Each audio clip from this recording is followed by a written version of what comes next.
Okay, so we're still talking about selections, and I want to talk about we've talked about the rectangular marquee tool, we've talked about the lasso tool, and now I want to talk about the quick selection tool. There's a quick selection tool and a magic wand tool.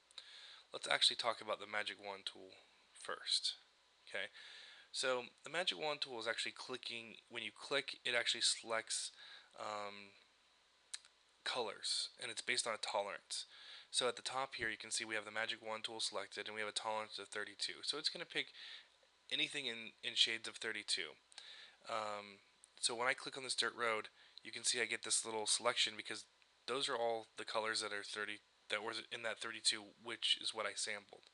So whatever I click on, if I click on this red, it'll sample 32 colors within that red. If I wanted to try and get more of the red, I could change my tolerance like to 55 and try again. So let's see if I get most of the Jeep. You see now, I actually get part of the dirt road, and it looks like it's a little too much, so I could drop that down and keep playing with that. Just like with any other tool, um, you can add and remove to your selection. So if I click on the tailgate and I want to add more to it, like these roll bars, I can hold the shift key down and keep clicking and try to get whatever I'm trying to select selected. I can also hold the alt key down and remove selections as well. So um, that's a pretty good tool. It does a pretty good job depending on your picture, especially like on the white background. It does a really good job of selecting stuff with that whole color. So I'm going to go ahead and deselect. So I'm going to go up to selection, deselect, and I'm going to go to the new tool for CS4 is the quick select tool. This is kind of like a paintbrush. You can see I get the brush tool here.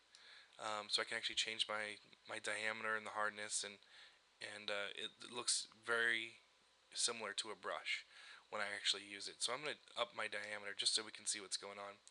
And you see down now my icon is a circle with a crosshair. So you can see it's a brush, but it is actually making a selection. So if I wanted to select this area, I could just click and drag, and it'll start making a selection. And it's pretty smart. You can see, excuse me, it selected most of that road pretty good. It's selecting around the shadow.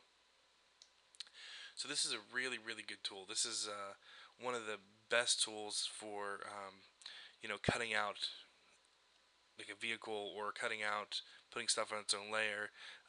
Really dynamic selections. This does a really good job. Just like with the other tools, I can hold shift down and add to it. So I can click over here and add to it, and keep holding shift down and add to it here. And then just like anything else, I can hold alt down if I have too much of a selection, and I can remove part of the road or maybe part of the Jeep if it's selected part of the Jeep. Um, so now I could actually remove the road or darken the road or do whatever I want now with this selection. So this is the tool that I use most of the time for making selections. It just makes it real easy. So in the next video, we're actually going to use our selections and pull images into a composition. So check out the next video.